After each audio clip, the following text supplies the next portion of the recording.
Topic Thunder, it's Topic Thunder. Just acknowledge it, knowledge with no scholarships. It's Topic Thunder, it's Topic Thunder. Breaking everything down, tech to politics. It's Topic Thunder, it's Topic Thunder. We don't tell you what you want, we just give you what you need. It's Topic Thunder, it's Topic Thunder. News, grooves, and views from these Chi-Town streets. Topic Thunder.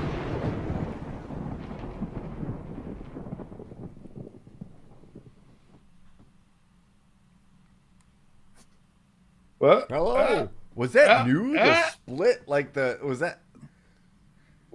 Yeah. Hello. Welcome to Oh, Topic Thunder. yeah.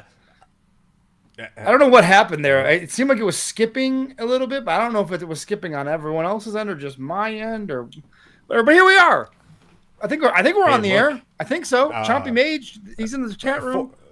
For the time being, we are Topic Thunder. It is my dad's favorite podcast. We'll see what happens.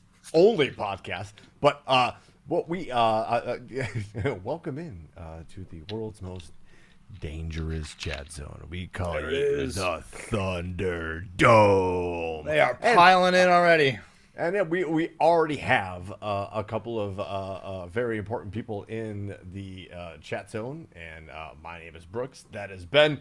And if you're listening, you're watching on Twitch, you're listening, watching Spotify or YouTube, Facebook, whatever it is, whatever the medium is that's delivering this product to you, hit that like button.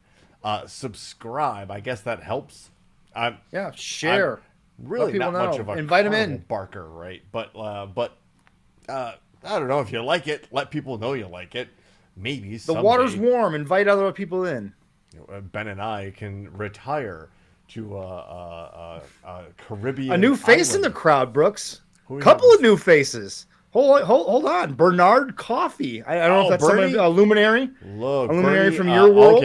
Okay. So all right, so that's my good friend Bernie. Bernie, what is up, dude? I hope all is well with you, folks. Bernie is a seriously good human being, good soul, good man. Excellent, welcome. And my interaction with him was when I was way back. I'm talking now 10 years plus. When I was in X-ray school and DJing at a local bar called Durbin's. Bernie was the head security dude. Gotcha. And I was the DJ.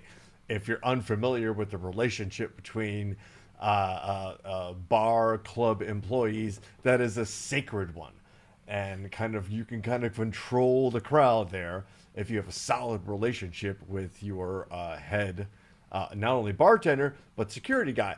As a DJ, I appreciated Bernie. He always had my back, and we had fantastic conversation. He was a good dude.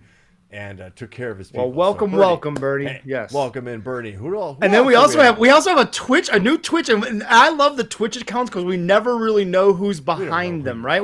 We have Thy Australian guy who pops up only during the lightning round, almost never comments other than to vote in the lightning round.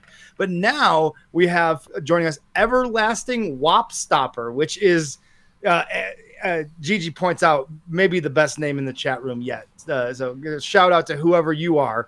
If you want to identify yourself, let us know who you are or remain in anonymity. We prefer that. I think we prefer you remain in anonymity. That was hard for me to say. That too. Yes, that's a hard word. Anonymity. It's like cinnamon. So mine is ambulance. I have to be very careful how it's Ben Shapiro. Oh, there you go. Oh wait, it is Ben Shapiro. And surprise! Like Beetlejuice, if you say his name 3 times, there he is. The Australian guy is like that superhero that only arrives when you really need. Right. He just know he's there. You just know he's always there, watching and listening. It's uncanny. So everybody, welcome in to the program. Episode 156, I think, but nobody's counting. I thought it was going to say. I thought it was 159. I thought 158. I don't know anymore. We're somewhere almost 160. Will hit us up with one of those weird flags they get us in the chat corporate email. The archives, strongly worded emails that we get. So okay, welcome to the program. We discuss things that the entire purpose of this endeavor, this experiment, is the conversation, is to spark conversation, honest conversation. And we do kind of moderate. We don't want anybody flying off the handles, and we don't want anybody getting crazy and insulting people, but we want you to express your opinion. This is a safe space, and there might be disagreements, there might be agreements, but the idea is here that everybody is respectful and everybody maintains a sense of, dare I say, decorum. That said, Ben, let's have a drink. Yes. You can't have decorum. You can't have a good conversation without a little libation. Listen to this. Oh, yeah. Ooh, yeah. That is as a brewski, as they say. And I know we've had this on the show before because this was part of the Summer of Pilsner, if you recall. Not the Summer of Punk, the Summer of Pilsner. No, that very different things. They are very different things, and one is more delicious than the other. Yes, one is way more fun than the other. Yes. This is Pipeworks, which is a fan favorite here, a show favorite, because they have the Unicorn versus Ninja. Aha. Okay. Yes. That will live in infamy as the greatest can ever. Which they just have they like unicorns, wild horse and wild unicorns. Just why not? Somebody needs to use it as a mascot, right? Might as well be that. I was just singing it obnoxiously to Gigi outside the studio before the show, just to warm up the vocals. There's a song by Glory Hammer called "The Unicorn Invasion of Dundee." And, okay. It's Glory Hammer is like imagine if your favorite 16-bit or 18-bit video game, like Contra, right? They're very Castlevania inspired. Boss music composer got with a Iron Maiden cover band that had their own song ideas, but I do know what you're talking about, Ryan. Also constructed a fake universe full of narratives and characters and creatures, and that's Glory Hammer. That's pretty dope. That's actually, it's outside the box. I appreciate that.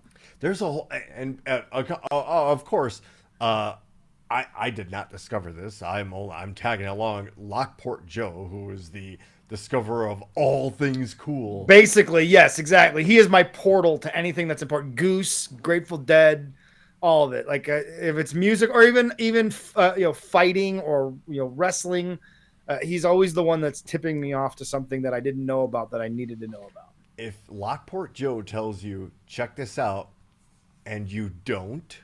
Yes, he sent me. I haven't got a chance. He sent me a YouTube video. I think it was last night. I just haven't had a chance yet but I got one of those texts yesterday from Lockport Joe that said, "Hey, you got to watch this." So I guarantee you, I will set aside time to watch it. Yep. You're a fool if you don't listen to something that Lockport Joe is sending. He is a wise man, that Lockport Joe. Beyond his years, amazingly. So, with all that said, this is a delightful Pilsner. It tastes like summer. It's something that, if you remember cutting the lawn as a youth or as an adult, if this is one of those beers that rides along with you while you're doing all that summer yard work. So cheers to everybody. But let's get into the thick of it. Why don't we, folks? Yeah. We got some stuff. We were very American centric last week, and now we skipped over a lot of international stuff last week, and I think we're kind of getting back to that a little bit this week by what I saw in the prep, and for good reason. I'm not look. No, yes, absolutely. We're not. It's not because we're trying to force anything. Right. Not the point of the show. The point of the show is to bring to you what the research team's weird minds wander into. And we would be absolutely remiss if we did not acknowledge that this is the 80th anniversary of the invasion of Normandy. We call it D-Day. And it was one of the most brutal yet successful strategically invasions of land that, first of all, I'm not going to say of all time, because it's not something I've studied extensively, but it's certainly the most famous, right, and probably the last serious land invasion we might experience in war. Yeah, we're well past having to do something like this at ever least with again. human beings in this regard. Correct. Right. We might be drones doing it, but it won't be humans Ben, parachuting in on the You beach. just kind of hit on something we're going to talk about a little bit later, on just how much It's like I know what's coming. Has changed in just our lifespans, and we're going to reference this from the invasion of Normandy, France. The Normandy coast looks like Hollywood movie set this time of year, or maybe it's a time warp. Did a 1940s truck full of American GIs just barrel past? Yes, it did. And this is from our friends at NPR. Welcome to Normandy on D-Day anniversary, where thousands of people across Europe and beyond descend upon a string of tiny seaside towns to commemorate the 1944 Allied landing, and for some, to live out their passion for World War II history. Frenchman Jacques Patrice is here with his wife Dorothée and some friends. They're dressed as U.S. soldiers, Women's Army Corps members, and a nurse. They quote, "Every year we come dressed up.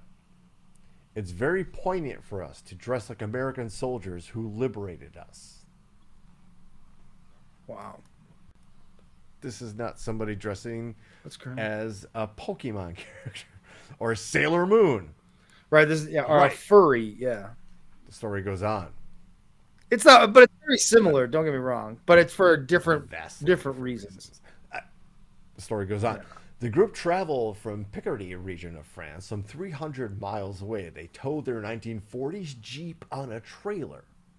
"It's marvelous," they said. "We follow the same path of the GIs, and it's really moving," Jacques Patrice says.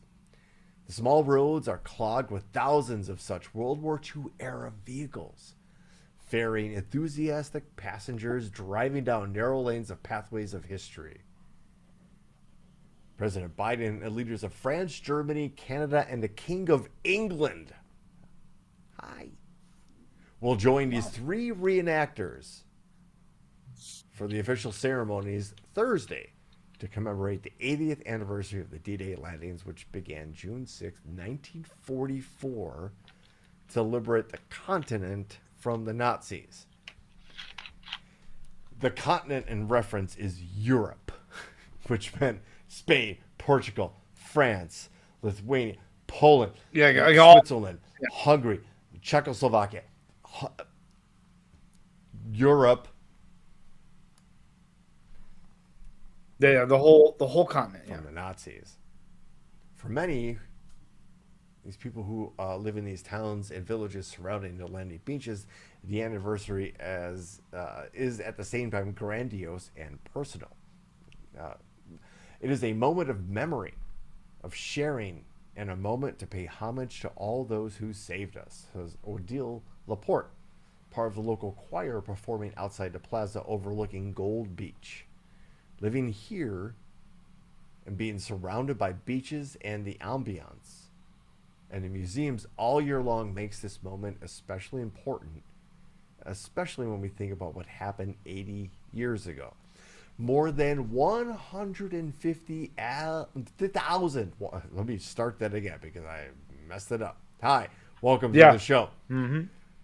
More than 150,000 Allied troops landed at Normandy, including 73,000 from the United States landing at Omaha and Utah beaches, and thousands of other British and Canadian forces. Over 4,000 Allied troops were killed, and thousands more were listed as missing or wounded. Pause. Who's seen the opening 17 minutes of Saving Private Ryan?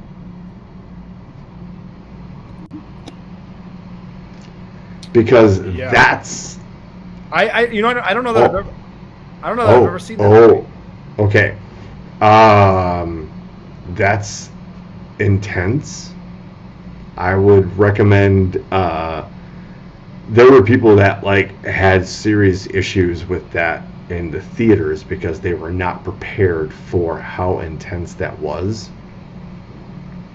I'm not okay. It's not just me. I wasn't gonna say anything till someone in the audience said something. Something about your audio changed. I didn't do anything. I just been. It feels like you changed, or the output changed, and you didn't maybe need to do it on purpose, but your computer. Oh no. Yes, it's. I believe your mic switched.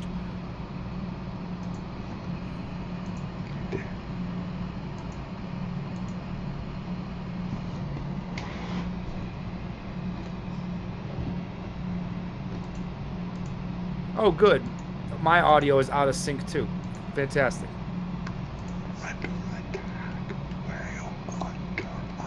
Yeah, this is apparently the show is under attack by Russians.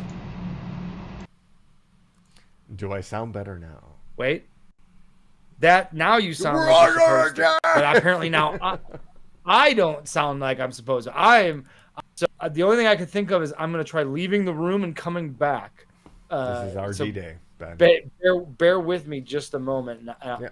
After these messages, we'll be right back. Again, to quote the story, almost 800 Americans died on June 6th on Omaha Beach. But I guess we should stop quoting the story at this point and just acknowledge the overwhelming loss of life at that moment 80 years ago, when we were literally faced with the challenge of what kind of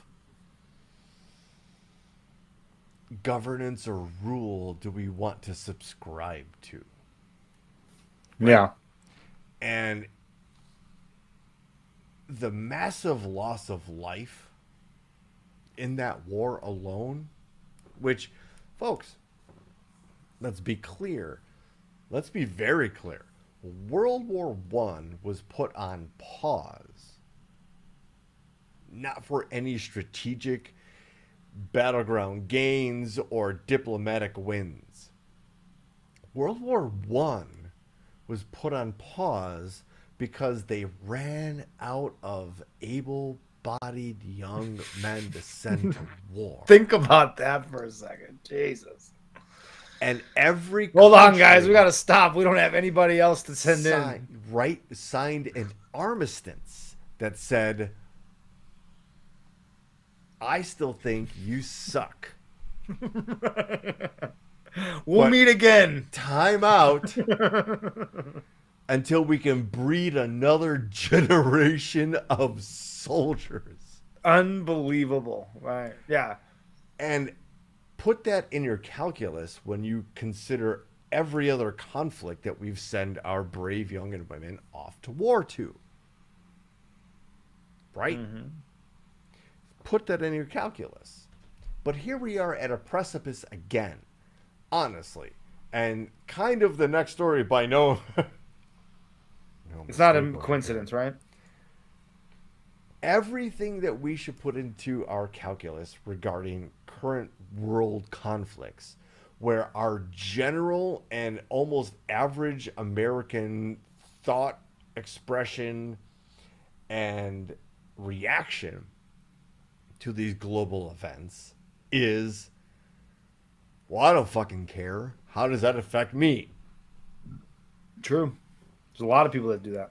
And we have to then take a pause and look back at history and show you that, buddy, pal, this has all happened before and is trending upon known pathways. Right. Yeah, we should see where this is going. This is from Reuters, one of Ben's favorite sites because it fits. It does. It's beautifully. It fits beautifully on the screen. This is from again Reuters. Putin says Russia Oh, could deploy Wrong missiles. story. We said I had Biden. The Biden story is next. Oh, is it? I'm out of Which order. one? Maybe I'm out of order. The Biden airing of Gaza ceasefire proposal pushes Netanyahu towards the deal. Did I not? Oh, yes. Let's do it. Do it. It's on the screen, so here we are. There's Okay. Netanyahu's horrible, evil, war criminal face. I jumped the gun. Sorry. Haha. Gun. Get it? Haha. War. That guy right there is going to speak to Congress, and we're going to be okay with that. Okay. So I put the story in here for a reason to show how good diplomacy and international relations sometimes takes time and does not happen immediately. And sometimes you have to let your opponent or somebody who you think is your ally but acts like an opponent, you have to let them make a grand mistake first before you come out and like, I got you. Right. And in this situation, this is a peace treaty, a ceasefire, right? For whatever you believe that to be, and the Israel-Hamas situation, where the Israel government, led by Netanyahu, were negotiating in private. Let me put this out in private with Hamas and the Biden administration, and had come to a consensus and agreement on a ceasefire framework, right? Enough to like, okay, stop.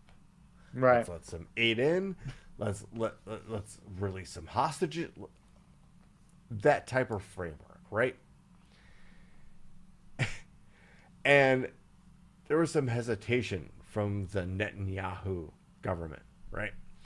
And Biden, in an unprecedented move, came out and just said, yeah, this is the agreement. We talked it out with them. We talked it out with those guys. And this was our agreement. We all said this.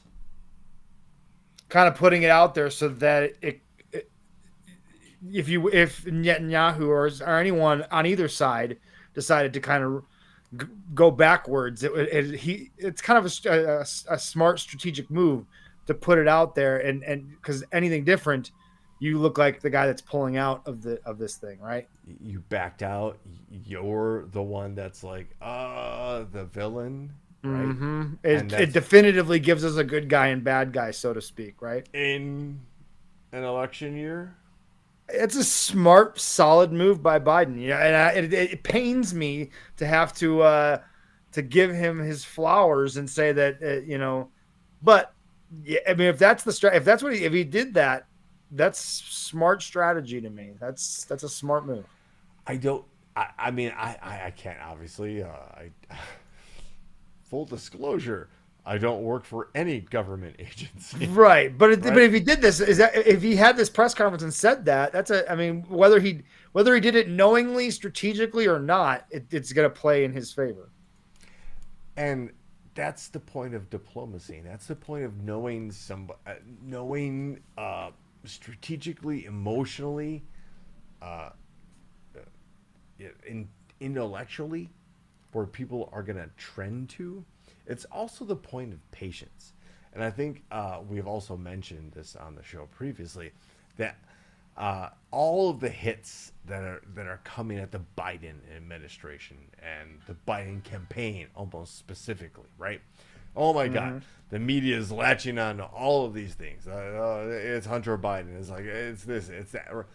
They're latching on to all these things, and the natural reaction from most of us would be like, well, we've got to respond. We've got to say that. We've got to tell you differently. We got to appear in all the talk shows, and we got all the news episodes. We got to get it out there that like, oh yeah, no. They're just sitting back and going, it's April. All right. Or there's no need to expend that energy, that money, in even early June. Yeah. Wait.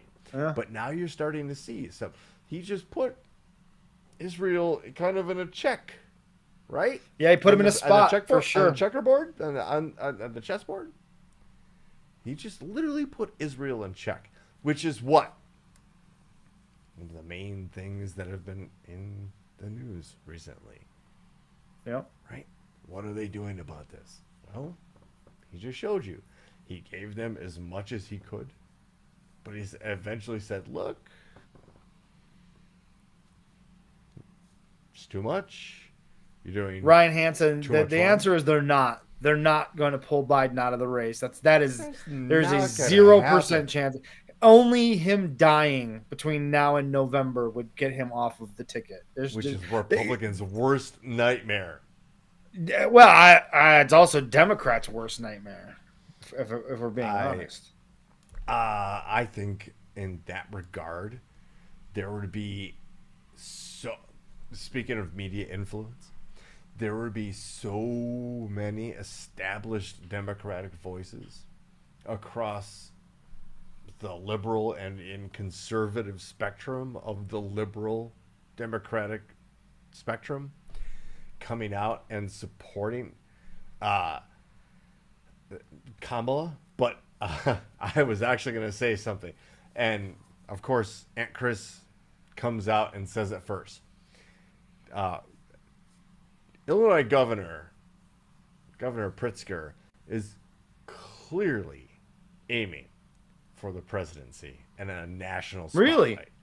I did not know that. Is that obviously not being in Illinois, I'm a little bit out of the loop on that. I didn't realize that. J.B. Pritzker has, we've covered it on the show, set up his own independent PAC, a political Right. action He's company. very wealthy. Yeah. And Illinois, through his governorship, we are now, I think, 6 years. This is the sixth year we've had a balanced budget in Illinois. There are a ton of initiatives. Look, I'm just as skeptical as anybody about, especially Illinois governors, where we've got 4 that have gone to jail. Right. Yeah. No. It's a very difficult job to have, honestly. And if you're not from Illinois, you don't, I guess, really understand it. But Illinois really is 2 separate states inside one state. Indeed. From the Chicagoland suburbs and the southern part of Illinois. Illinois is a very large state. Like, to drive from the top to the bottom of Illinois takes Brutal. It's 10 hours plus, I believe. It's something like 8 to 10 hours just to drive it, right? Some of those and boring driving too, by the way. Indeed. And from about Kankakee down, it is a different world entirely. It is a truly different state than the Chicagoland suburbs. It cannot be more polar opposite. And so you have very conflicting ideals and ideologies and politics colliding, and having to be the governor of both places is an extremely difficult job politically to try to keep that balance. It's an unenviable job, honestly. So I guess it makes sense that someone that is doing that job effectively would be someone that you could look at and go, well, if you step him up to the big job, he's kind of already prepared for how to work in those waters, those bipartisan waters, so to speak, right? He doesn't come without his warts, I will say. He is an heir like any to other billionaire, right? The Hyatt hotel empire. Right. He is heir to that. He's one. So I will give you all of those warts like that. But I also say, like, okay, so he has that cushion, he has that background, but man, like, for that type of dude, look at his political He's been record. extremely progressive. And Look at I him. mean, if you look at Illinois was out front in gambling. They have been way out front in gambling. That's a lot of his predecessor. First 10 states in the union, And when obviously marijuana legalization, right? And abortion protections. budget. women's health protections and balanced budgets. You know what I mean? Like Balanced there's some very budget. liberal, causes that JB Pritzker has been at the forefront as the governor of Illinois, and Illinois itself has been at the forefront of a lot of very liberal causes, whether it's immigration. Name the subject, name the important one. During COVID, he was very, on the liberal side, so to speak, Sure. of that. So We're actually going to have a review of a book of the leadership of Lori Lightfoot during COVID and how much there was a conflict between the governor and the mayor. Interesting. I'm that book. Yeah, trust me, we'll talk about it. But it plays into leadership, right? And we to loop back to all of that, right? We just saw Biden play a major power play. Yep. On the global stage, right? Not to be outdone. But not to be outdone. Here is our good friend Vlad. Putin says Russia could deploy missiles in striking distance of the West. Great. St. Petersburg, Russia. Da, comrade. Not comrade. Russian President Vladimir Putin said on Wednesday he could deploy conventional missiles within striking distance of the United States and its European allies if they allowed Ukraine to strike deeper into Russia with long-range Western weapons. Putin, in his first face-to-face meeting with senior editors of international news agencies since the war in Ukraine began, said the West was wrong to assume Russia would never use nuclear weapons and said the Kremlin's nuclear doctrine should not be taken lightly. When asked about NATO chief Jens Stoltenberg's call to allow Ukraine to use Western weapons to strike Russian territory, Putin differentiated between the different missiles but warned allowing Kyiv to strike Russia with even more powerful weapons was a serious escalation that was drawing the West towards a war with Russia. Russia's response, the 71-year-old Kremlin chief said, would be to shoot down Western missiles and specifically mention U.S. ATACMS and British and French missile systems. I know that's a word salad, right? Mm-hmm. So, in so many words, Russia said, if you use these weapons that are allowed to reach the weapons that were bombing hospitals, schools, and nursing homes with in Ukraine, we're going to be very angry with you. We might use nuclear weapons, which has been the Kremlin's speaking point for almost 30 years. It has been a way that they had that certainly Putin has waved that around as a kind of a power play, if you will. The threat of nuclear weapons. It's a hell of a threat because I believe that he will do it. I believe if there is a human being on planet Earth right now that is willing to make that first move with a nuclear weapon, it's Vladimir Putin. And you're wrong. And here's why. Despite what you think, and I'm not trying to be a dick. No. Listen. I know you're just wrong. smartening me up here. Because believe it or not, there are layers of protection in Russia regarding the use of nuclear weapons. Because people know if you let one loose, it's over. Right, yeah. The Russian people cease to exist at that point. China knows that. Iran knows that. most senior leadership in Russia know that. I'll dare say Putin knows that.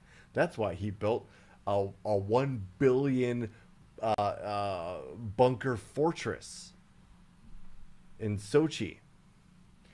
The only person on the global stage that can initiate that sort of attack and doesn't give a fuck, North Korea. I was gonna say Kim Jong Un, right? One fuck. Yeah, they don't about care if that. if they annihilate their own people. And they have the bunkers to survive that sort of thing. But the American, European, Russian, African, Asian public, normal folks, do not. Yeah, Gigi, great point there. It does always seem to come down to one. It always does seem to come down to one guy in the room going, "Hey guys, before we get crazy, let's look at it this way." And they're like, "Oh yeah, if we do that, then the whole world ends, and we don't like that. That sucks for everyone. Let's not do that. Let's not do that." And look, we talk. But it really is, and that's why the name of that documentary being Turning Point is so perfect. Because once nuclear weaponry became a reality, it is truly a turning point in world politics and just human existence. Truly, like it is like fire was to the early human existence. It is a truly turning point where it changes the dynamic of how we interact with each other as a human species under this threat of, if shit gets too out of control, we have these weapons that will just annihilate everything to the point where there's just nothing left, and you'll just all not exist anymore. We don't have to wait for the asteroid, motherfucker. We can do it right now. You want to do it? You want to go? You want to go, dude? Just two guys. You can imagine like having a couple of bros with their finger ready on the button. That's why it's important that you have checks and balances, right? And it's to your point, even Russia, who Vladimir Putin is as authoritarian as it gets. Even he seems to understand that there needs to be checks and balances, or at least his government, that ideology even understands there needs to be checkpoints. One person can't be in total control of the nuclear weapons. And just to kind of back what you set up, and I don't know if you walked me into this or not, but here we go. Just to show you how confident Vladimir Putin is in his government and his ability to gather around all of the Russian forces behind him. He apparently wears body armor at every public outdoor event. That doesn't surprise me at all. 2023. He seems like the type of paranoid guy that wears a bulletproof vest everywhere. Yes. You should have went for the head. Yeah, I mean that's just it. Like a bulletproof vest doesn't do anything to keep you from getting shot right in the fucking face. All right, and let's hope that maybe that happens. Whoa! All of a sudden, wait till the YouTube chat. There's gonna be some Russian bot in the YouTube chat. They're calling for telling us about how they help us advertise our show or some shit. Look, my guy's not wearing flak jacket. my guy might slip and fall, maybe from an airplane stair. Yeah, he might fall on a bike, but at least dude, the guy that I'm gonna vote for this year, who I have severe disagreements with, right, can at least get on a bicycle and ride the bicycle. Anyway, the idea that Putin is willing to threaten everybody at the same time, wearing flak jackets and bulletproof vests, kind of speaks to his position and how tenuous that's just might Spanx. That's funny. I So just saw that. When somebody threatens you with something, and they are clearly first of all, threaten you with the same thing they've been threatening you for 30 years. And you don't go, you're bluffing, fuck off. It becomes a problem. Right. And it becomes a global problem. So much so that Allied forces have to send 150,000 of their best to storm a beach and face unfathomable horrors and die trying to take Normandy. And when we talk about history repeating itself, we are talking about that right now. Everything currently, the appeasement of Vladimir Putin and the Russian methodology in Ukraine is nothing but a repeat of what Neville Chamberlain, then Prime Minister of England, did with Germany. Wait, Chamberlain. What about, no, not that. Yes, there was another Chamberlain. Neville Chamberlain allowed Nazi Germany to run rampant in Europe, unabated, and basically with you may do what you please. We have to be very careful when we appease people. Not because they're going to do what they're going to do, because they'll probably do that anyway. But we have to make sure we navigate that into a situation where we can win. And a situation where maybe not appeasement is the best thing to do, but maybe sometimes, like you would probably tell your own child with a bully, to punch him in the face when they're threatening you. Yeah. Is where we are in history right now. And folks, if you really think Putin is going to let loose nukes, well, I've got some property to sell to you. It will never happen. Some Kremlin agent involved in the military, diplomacy, whatever that's, it's a very different world over there. Right. Somebody will put a knife into his lungs. Somebody will put a bullet into his skull well before they let loose a single nuke. Tactical or not, it won't happen. Interesting. It is just literally a bluff that we continue to like, huh, okay, we won't fund Ukraine. Fuck you. Fund Ukraine. Push those motherfuckers back. Do it. To quote Ben Stiller, do it. Do it. Do it. Go ahead, Yeah. dude. Do it. What do you got to lose? Do it, right? Oh, wait. You're sitting on 200 billion stolen dollars and have fortresses across eastern and western Russia. Okay. That doesn't scream anything to me.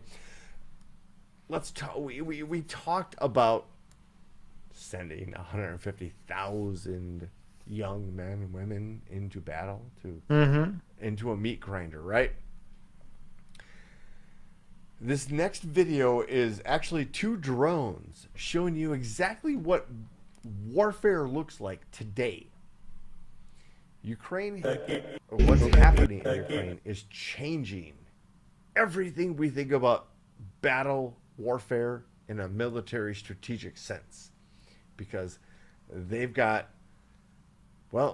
drones that are looking down at the battlefield that then send other drones to hunt and kill. That is a trench. And think, we talked World War I, we've talked World War II. Think trench warfare. Now there's a drone looking over that trench that's sending another drone armed with an explosive device towards that individual. Oh, that's a human being. Holy shit. I didn't catch that the first time. I don't know what I didn't know. I wasn't fully digesting what I was watching there.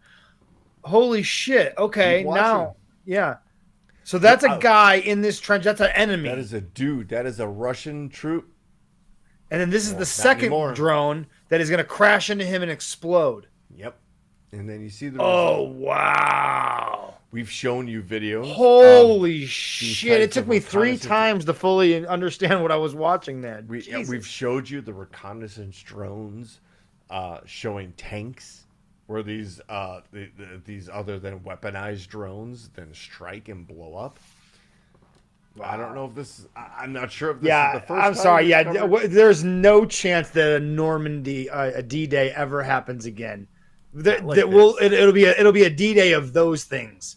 That's what it'll be. There will be no human lives lost on that scale in that type of a mission ever again in the history of warfare. Now, I don't think like that, especially because folks, we've shown you like robot dogs with like flamethrowers. Correct, exactly. The technology. We are getting away from hand to hand. Every day we get further and further away from hand to hand warfare.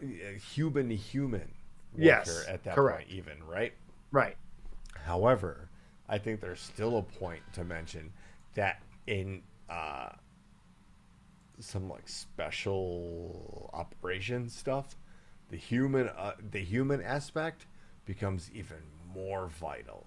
To be honest with you, I don't know. I just think it's the human element when it comes to innovative combat. The more things get stealthy, the more things get like we can get people in and out. I think the drone warfare is obviously great, but I think that opens up another avenue or another weaponization of human combat. Anyway, full confession, I'm an adult male and I collect GI Joes. That's cool. I collect Funkos and all kinds of dumb shit. There is a long form piece. Now, I want to point it out from ProPublica. We've covered them multiple times on the show. It is stating they are coming forward with a story and evidence that multiple Trump witnesses have received significant financial benefits from his businesses and campaign. This is it's a long form piece. I will, Ben, I don't know, you can maybe post somewhere in the chat because I don't think I can. Certainly, we can find it. We'll post it on the Facebook page as well.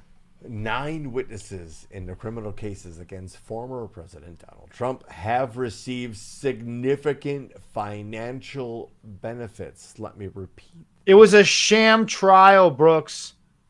It was all a sham. But Banana Republic. Sham. Banana Republic. But we're going to campaign against this guy who's been prosecuted like Jesus. The arguments from Republicans, it was great. I don't know if we reference it a lot, but we watched The Daily Show this week. Jon Stewart had on former representative from Colorado who recently resigned. His last name is Buck, I believe. Yes, I'm.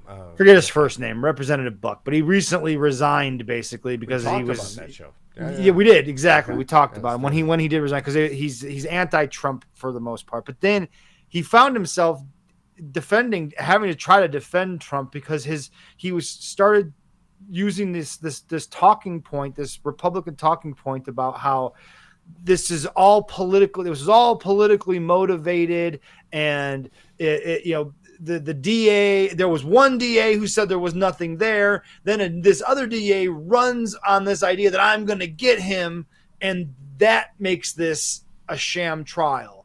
That a district attorney ran on saying there's this guy that's a criminal that we all can see as a criminal, and we're finally going to hold him accountable because we have evidence, even though it wasn't that the original DA had any political motivations. No. He couldn't have. No. The guy that's going after Trump has to have the political motivations. The crimes happened.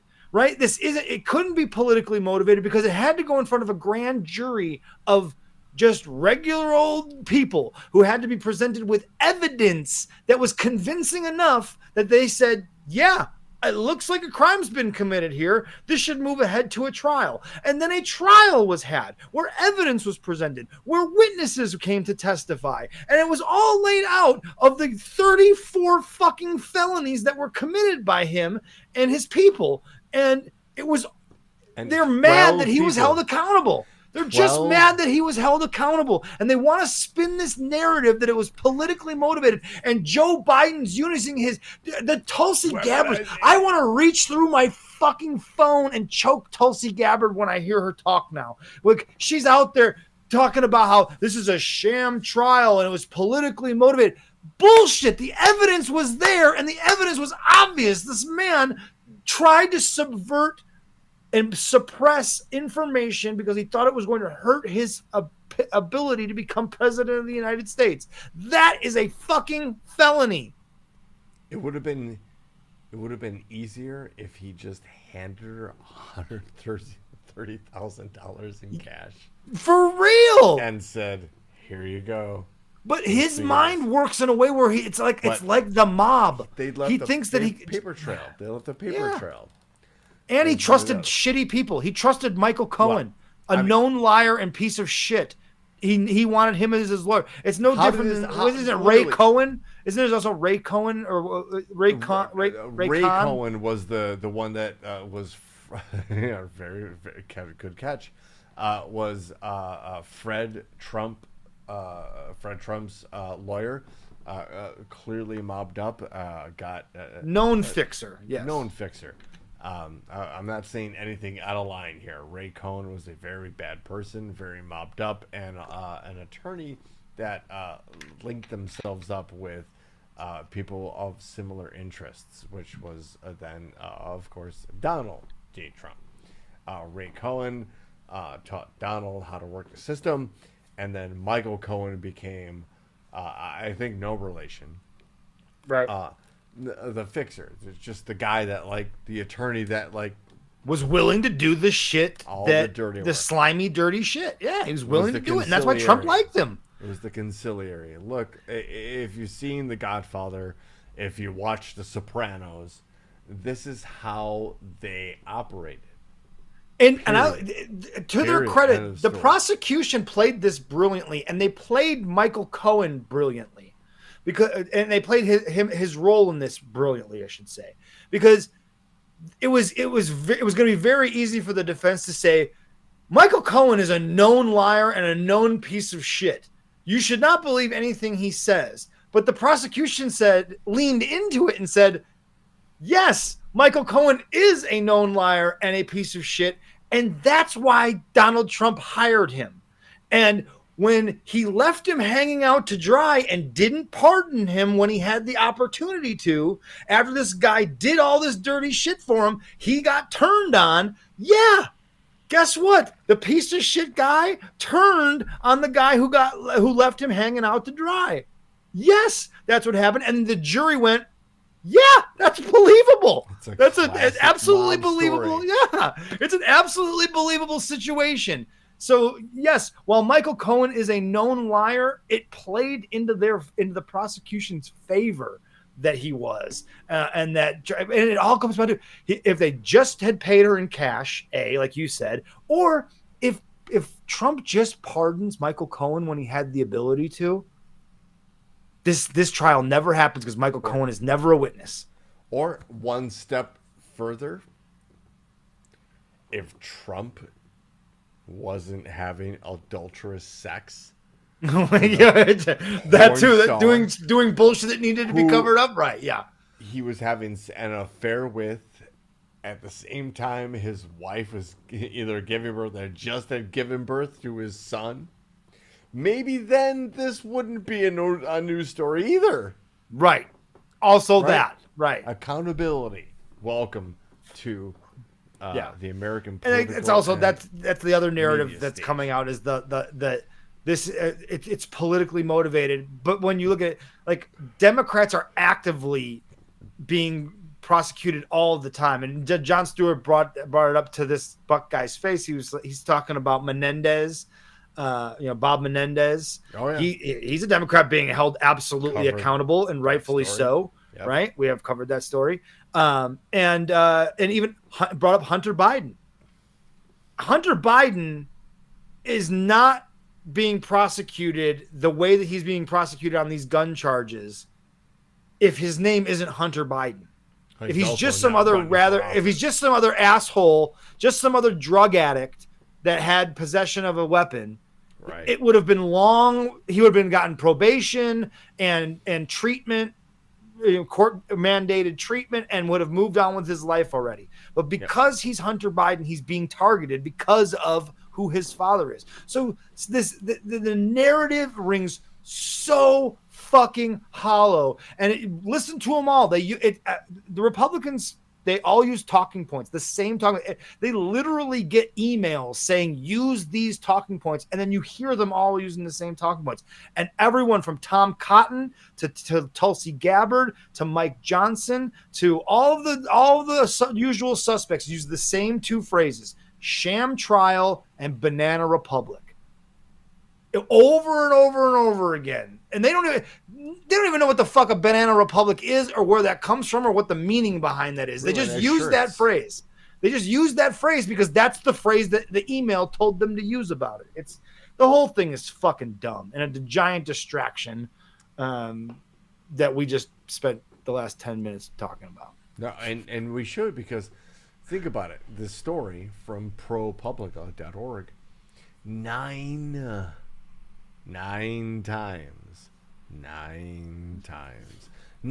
witnesses in the criminal cases against Donald Trump have received significant financial benefits.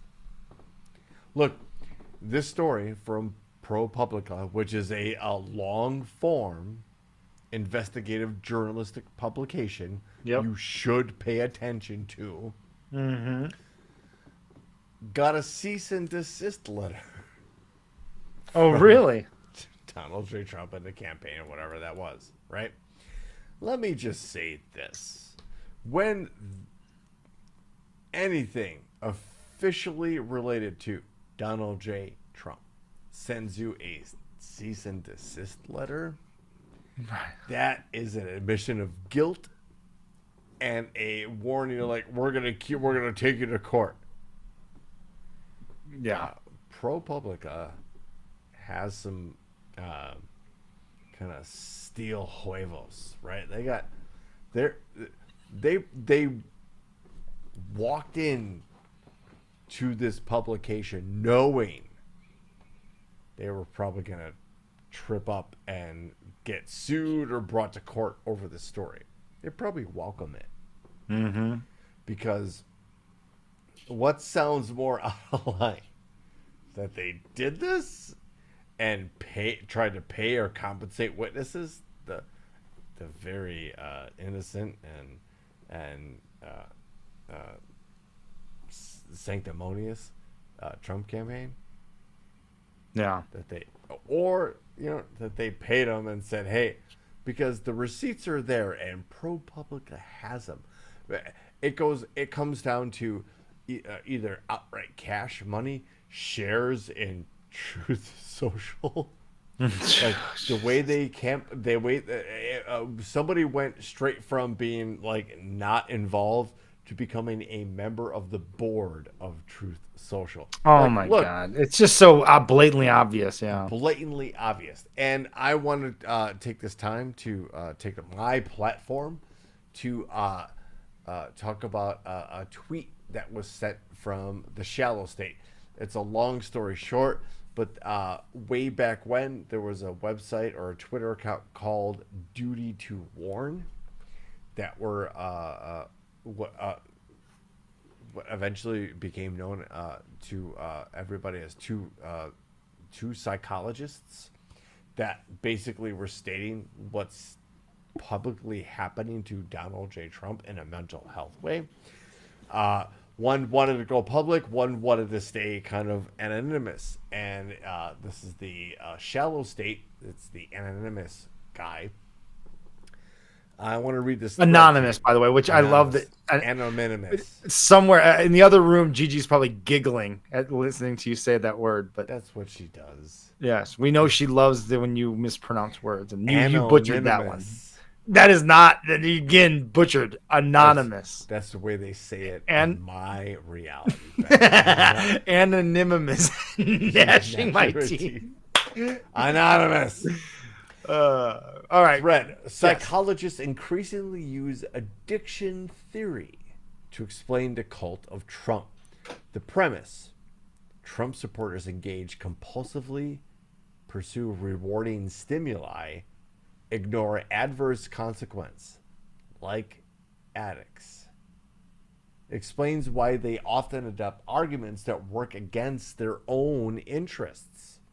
One example of Trump supporters adopting an argument of or action that works against their interest was not getting vaccinated. Another is sending him money. The former is defiant. I'm not going to do it. The latter is compulsive. He needs my help. Many MAGA are addicted. The Bingo. reward is a perception that they're owning the libs. The drug is dopamine. Dopamine is an excitatory neurotransmitter, aka I think it's good. excitatory. Oh, you're on her side too now, son of a bitch. AKA a feel-good hormone. Released when we eat a great meal, have sex, or indulge in other pleasures. There are studies where rodents will choose dopamine over survival. Release of dopamine explains MAGA's appetite and fixations. Addiction theory goes hand in hand with malignant normality. The dopamine rush is heightened when MAGA are receiving stimulus that allows them to act in a manner imitative of their This leader. is so fucking spot on. If it feels like there are many Trumps all over the place these days, that's why. Oh my gosh. I should point out that these are concepts usually presented in a more fleshed out and footnoted way, using an academic forum like a paper or study. Many footnotes are needed here, but the goal was putting forth the premise in a short thread that more would read. There's a PS. It's also an argument as to why extra hard for Trump followers to break from him. If they're full on MAGA and they have an intellectual component or emotional component, the intellectual component needs to overcome the confronting cognitive dissonance, which produces an addiction to dopamine. And that's why cultists who break from one cult often adopt another. They can't break from the neediness, the addiction, and the need to feel the rush. What a rush. But yeah, no, I mean, that is as spot fucking on as I can think of. I mean, that is a great psychoanalysis of them. Armchair, for sure, right? Right. Just And that we have to it point is that painting with a broad brush. Very much But so. as you read that, you surely, if you spend any time on social media or even off social media interacting with people that are devoutly Trump supporters, you can't help but feel like that rings very true. The one that really hit for me is they get the hit of dopamine when they act like him, when they imitate him. And that never occurred to me, but makes so much sense. And I know so many people that get this sense of I can like when they feel like they are him and they could say whatever they want, and you know it's crazy, but yeah, I can see it's an addiction that they have. It really is. It's a sycophant type of situation. To follow the leader too. Like Yeah. if people don't have a solid sense of themselves or a solid moral compass or Right. core, they're like, oh, and let's be honest, like the media blitz that we as human beings have been subjected to over the last, like, say 30 or 40 years, the advent of the internet, the multitude of views and opinions and information, disinformation, misinformation that gets fed to us. Like, we have to understand, like, it's a very different world, and I think we try on the show to kind of point that out. But you know, we do what we can. Yep. Sometimes, Ben, and we're gonna skip ahead here. Okay. To that nature is amazing bit, because sometimes here on the show, we are accused of having a big mouth.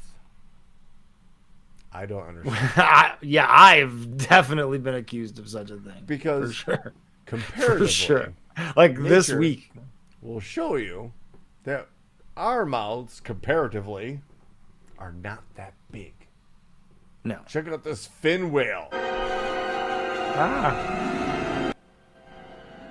Holy shit!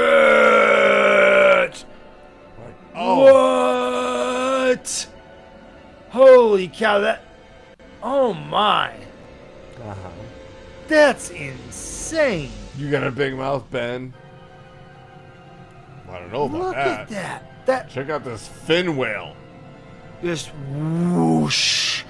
Yeah, exactly. Another reason to just stay out of deep water, because that- shit like that exists. Oh no, because that thing has no interest in you. All that was that little cloud, I know, it was a school of fish or school of krill, like kelp. which is like tiny, Krill, like yeah. little shrimpies. I know it's not gonna come, but I can't get over the fear that it might. gonna- I'll be if the that thing first one swallowed that you, it. It spits you out like Noah. You would drown by the time it spits you out. Yeah, probably.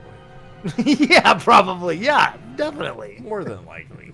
More than likely, if you were anywhere in the vicinity of that thing when it's fucking Okay. gulping, you are. I will fucked. grant you that. Okay, I this wasn't on the docket, but since we're on animals and we're near the end, I have to throw this in here because it's terrifying. And if there's one thing that we do, it's alert people of terrifying things in both nature and in the sky that might be coming after us that are deadly This is to new us. to me, folks. And not only does this involve an animal, it also involves things coming from the sky that can kill you. May I present a palm-sized venomous spider that is capable of flying, that is about to invade the East Coast. That's not fair. Look at that fucking thing. It's the can't- size of your palm. You can't be like a land-based creature that's venomous, that can spin webs and can fly. I mean, Spider-Man can't fly. Yeah. It does This is fly not in the very cool. same sense, in a very similar sense to Spider-Man, by the way. Oh, It does. It uses webs where it basically like uses like it creates almost like a parachute of webs No, that allow it not to kind cool. of fly. Yes, Not nothing about this thing is cool, but it is invading the East Coast, Brooks, and it's coming for us sooner than later. I mean, This is the next thing. And is this the thing that Republicans like? If we get invaded by poisonous flying spiders, are Republicans and the MAGAs going to be like, this isn't real, this is a government thing? Like, but look at this goddamn thing, Brooks. It's terrifying, and it's coming for us all.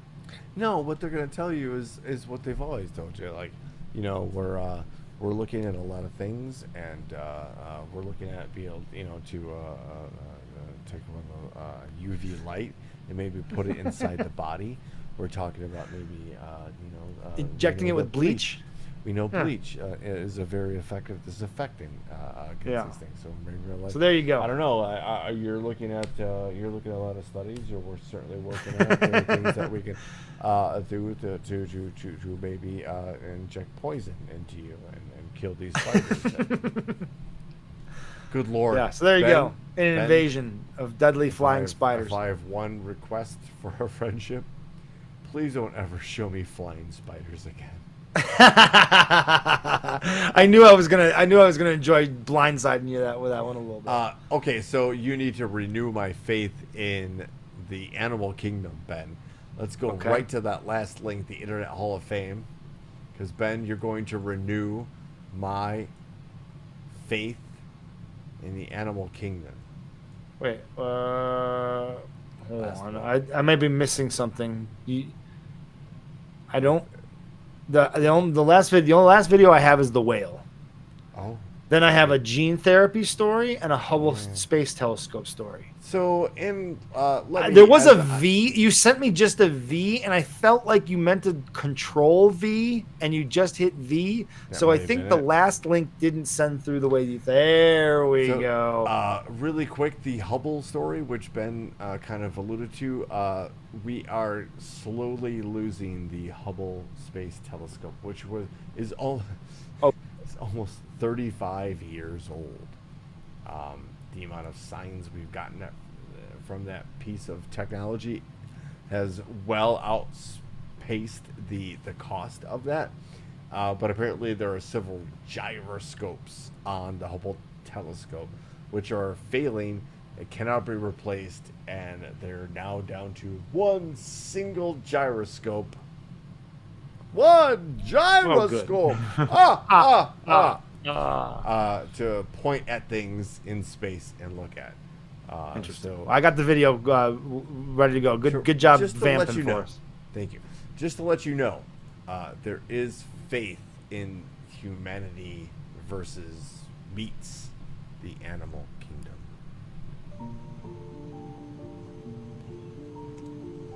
Oops. No. Shit.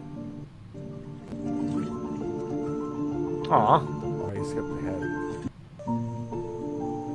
Sorry, my bad. Oh, yeah. Sure, yeah. Oh, wow. That's incredible.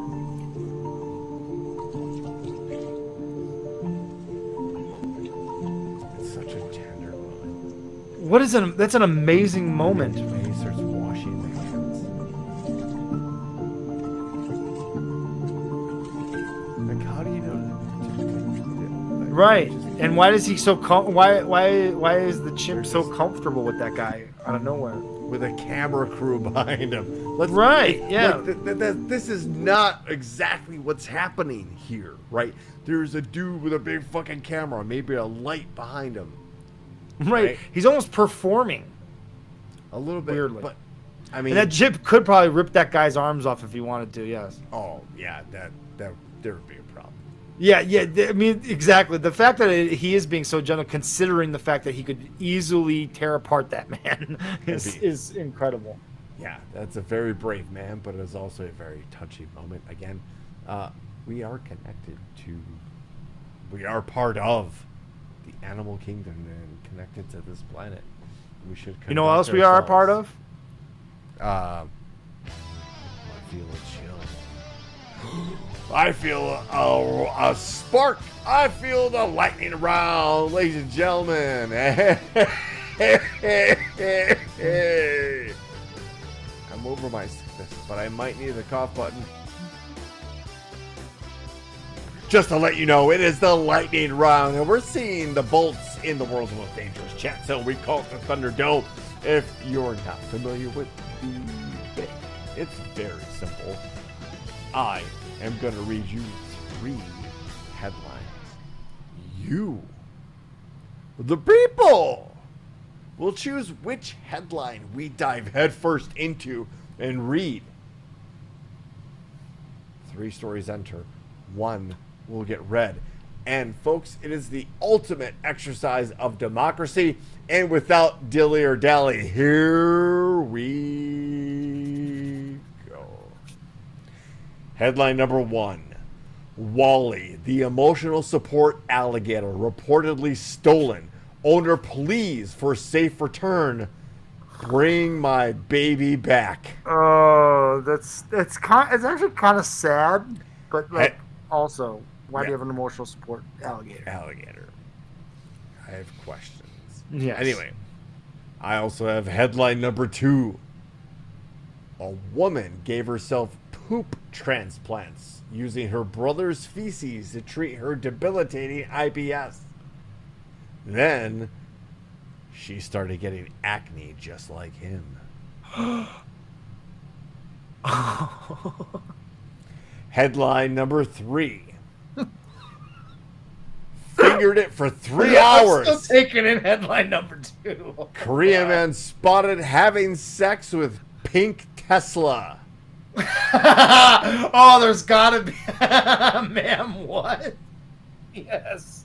So, oh my God, there's certainly video or at least a picture of number 3. This is gonna be really that tough. might be number 2. Yeah.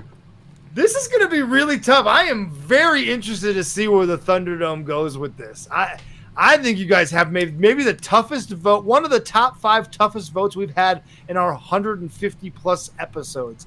This has got to be top 5 toughest. Those last 2 stories alone are maybe the toughest choice we've had in a minute. And here we are. We got them flying in.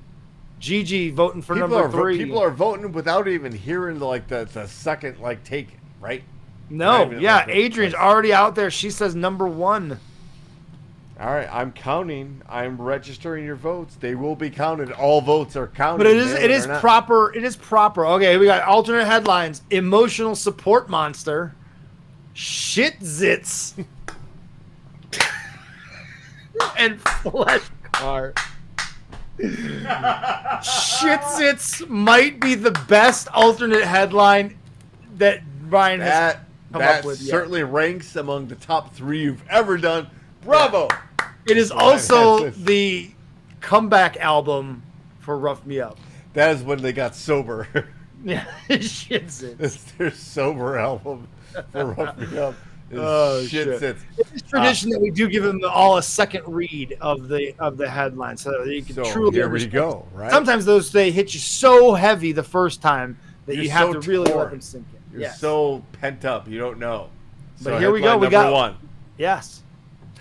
Wally, the emotional support alligator, reportedly stolen. Owner pleas for a safe return. Please bring my baby back, Ribs. Bring my baby back, Ribs. Bring my alligator back. Whatever. Headline number 2.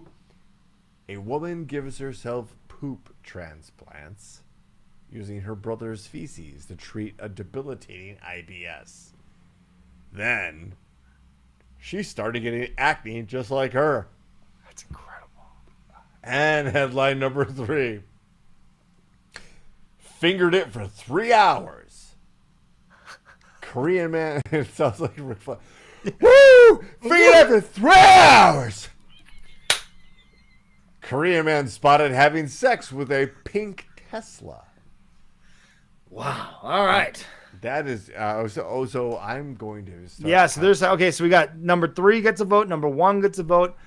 I see 4 votes for number 2 have come in, another vote for number 3. Is there anybody else out there? I think Ma Jordan, I don't know if Ma Jordan, there's one VIP, Dad F and Brooks. There we go, Ma Jordan. Jordan's in there. Hold on. We want to make sure everything is secure and we don't get taken to court for fake electors. Right. Yes. Yes. Because that would be terrible. But it looks like number 2 is going to win. Who would do that? Who would? Shit zits is going to win. Shit zits. Who would do fake electors and try to? I don't know. That would be crazy.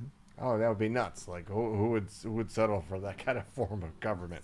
I don't know. Folks, I think you have spoken. The yes. Thunderdome has spoken. And we bring to you, via democracy, your story. Headline number 2. Funny enough. Yeah. You didn't even do that on purpose, did you? Or did you? I'm gonna take credit for doing it because right now it seems Because like it worked, really right? cool, You but could have, I yeah, certainly you did could have not. lied, but yeah, you Nope, could have lied. absolutely not. This is coincidence. It sounds cool though, so let's run with that. Headline number 2 is the winner, ladies and gentlemen. A woman gave herself poop transplants using her brother's feces to treat debilitating IBS, and then she started getting acne just like her. As a college student, Danielle Kopke started experiencing irritable bowel syndrome symptoms, including indigestion, stabbing pains from trapped gas, and severe constipation. Trapped Gas is a great album name. You can steal it. Yes. When nothing seemed to help after 5 years of doctor visits, Kopke decided to try an experimental treatment called fecal microbiota, or DIY poop transplant. I've heard of this. This I've is actually insane. heard of it too. Yes. Where a healthy donor's feces is introduced into a patient's gut to repopulate it with good microbes. That's insane. She used her brother and her boyfriend as donors. That conversation, while we don't have conclusive proof, happened over Thanksgiving. Ugh.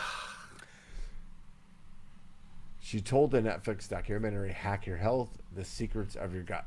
FMTs, again, fecal matter transplants, are only approved by the U.S. Food and Drug Administration for C. diff bacterial infections, but scientists are looking into them as potential treatments for many conditions, including depression, as the growing research suggests the link between gut health and mental and physical health conditions. While some of Kopke's symptoms got better, she also started experiencing acne like her brother, and later depression like her boyfriend.